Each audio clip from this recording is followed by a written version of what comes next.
Suryapet BJP Jana Garjana సభలో అమిత్ షా సంచలన విషయాలను వెల్లడించారు. వచ్చే ఎన్నికల్లో తెలంగాణలో బీజేపీ అధికారంలోకి వస్తే బీసీ వ్యక్తిని సీఎంను చేస్తామని ప్రకటించారు. మళ్లీ బీఆర్ఎస్ అధికారంలోకి వస్తే దళితుడిని ముఖ్యమంత్రి చేస్తారా అని కేసీఆర్కు సవాల్ విసిరారు. గతంలో దళితుడిని ముఖ్యమంత్రిని చేస్తానని చెప్పి కేసీఆర్ మోసం చేశాడని, ఈసారైనా దళిత వ్యక్తిని సీఎం చేస్తారా అని కేసీఆర్ను సూటిగా ప్రశ్నించారు. బీఆర్ఎస్ పేదలు బీసీల వ్యతిరేక పార్టీ అని విమర్శలు గుప్పించారు. బీఆర్ఎస్ ది కుటుంబ పాలనని, కేటీఆర్ను సీఎంను చేయడమే కేసీఆర్ లక్ష్యమని సంచలన వ్యాఖ్యలు చేశారు.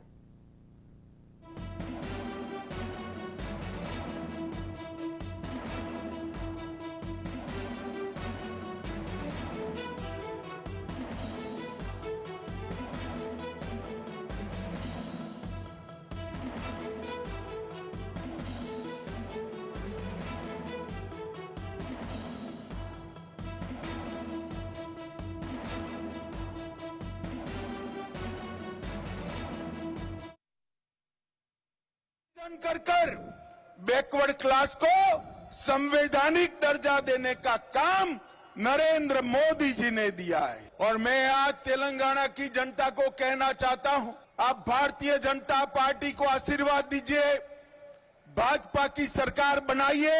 भाजपा का अगला तेलंगाना का मुख्यमंत्री बैकवर्ड कास्ट से होगा, ये हमने तय किया है।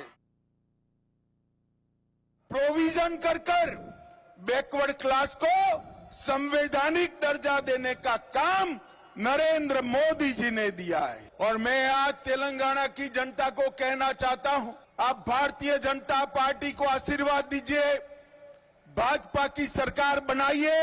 भाजपा का अगला तेलंगाना का मुख्यमंत्री बैकवर्ड कास्ट से होगा, ये हमने तय किया है।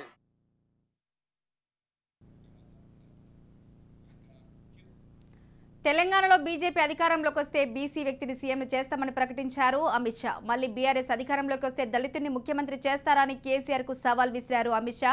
ఇక ఇదే విషయానికి సంబంధించి మరింత సమాచారం మా ప్రతినిధి హరిప్రసాద్ అందిస్తారు. హరిప్రసాద్.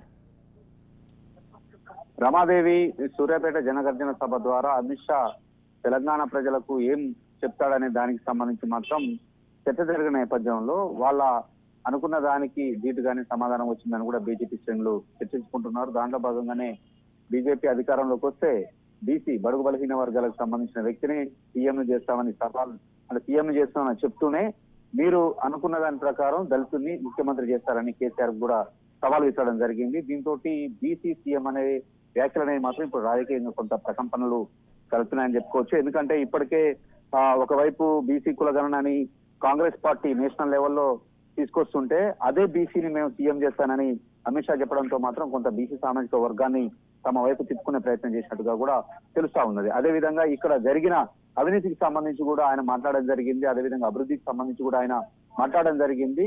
ఏదైతే కేసీఆర్ బీసీ బంధు అదేవిధంగా దళిత బంధు ఇవన్నీ ఇస్తున్నాడో మేము బీసీనే ముఖ్యమంత్రిని ఇస్తున్నామని కూడా ఆయన తేల్చి చెప్పడం జరిగింది. కాబట్టి ఇప్పుడు ఇదంతా కూడా చర్చనీయాంశంగా కూడా మారింది. బీసీ ఏవైతే కులాలు ఉన్నాయో బీసీ సామాజిక వర్గాలకు సంబంధించి తమ వైపు తిప్పుకోవడానికే ఇప్పటికే వాళ్ళు బీసీలకు ఎక్కువ సీట్ ఇస్తామని ప్రకటించిన నేపథ్యంలో ఇప్పుడు ముఖ్యమంత్రి పదవి కూడా బీసీలకు ఇస్తామనేది మాత్రం కొంత రాజకీయంగా ప్రకంపనలు సృష్టిస్తున్నాయని చెప్పుకోవచ్చు. దీంతో బీజేపీ పార్టీ వైపు బీసీలని మళ్లించాలనే యోచన కూడా దాగి ఉన్నట్టుగా కూడా తెలుస్తుంది. దానికి తోడు ఇప్పుడు ఏదైతే కాంగ్రెస్ ఏఐసిసి ఉన్నదో బీసీ కులగణన బీసీలలో కులగణన మొదలు పెడతామని చెప్పిన నేపథ్యంలో దానికి ఇది కొంత కౌంటర్ గా కూడా చెప్పుకోవచ్చు అని కూడా రాజకీయ విశ్లేషకులు భావిస్తున్నారు. ఏదేమైనప్పటికీ కూడా గతంలో బీఆర్ఎస్ పార్టీ అంటే గతంలో టీఆర్ఎస్ పార్టీకి సంబంధించిన వాళ్ళు తెలంగాణ రాష్ట్రం వస్తే మాత్రం మొట్టమొదటిసారిగా దళితుని ముఖ్యమంత్రి చేస్తానని చెప్పి మాట తప్పి రెండోసారి కూడా దళితుని ముఖ్యమంత్రి చేయకుండా ప్రజల్ని మోసం చేశాడని, కానీ మేము అలా కాదు చెప్పిందే చేస్తామని చెప్తూనే బీసీని ఖచ్చితంగా ఈసారి బీజేపీ తెలంగాణ రాష్ట్రంలో అధికారంలోకి వస్తే మాత్రం ముఖ్యమంత్రిని చేస్తామని చెప్పడంతో మాత్రం బీసీలలో కొంత ఆశలు రేకెత్తాయని చెప్పుకోవచ్చు. దీంతో బీసీ సామాజిక వర్గం తమ వైపు వస్తుందని కూడా ఆశాభావం వ్యక్తం చేస్తున్నారు. అదేవిధంగా కేసీఆర్ తన కొడుకుని ముఖ్యమంత్రి చేయడానికి తాపత్రయపడుతున్నారు. అదేవిధంగా సోనియా గాంధీ తన కొడుకుని ప్రధానమంత్రి చేయడానికి తాపత్రయపడుతున్నారు. కానీ మేము మాత్రం ఇక్కడ తెలంగాణ రాష్ట్రంలో బీసీని మాత్రం ముఖ్యమంత్రి చేయడానికి తాపత్రయపడుతున్నామని కూడా ఆయన తేల్చి చెప్పడం జరిగింది. దీంతో మాత్రం కొంత రాజకీయంగా చర్చించుకుంటున్నారు. ఏదేమైనప్పటికీ కూడా బీసీ నినాదం అనేది బీజేపీకి ప్రధాన అంశంగా మారిందని కూడా చెప్పుకోవచ్చు Ramadevi. Writer Prasad, thank you.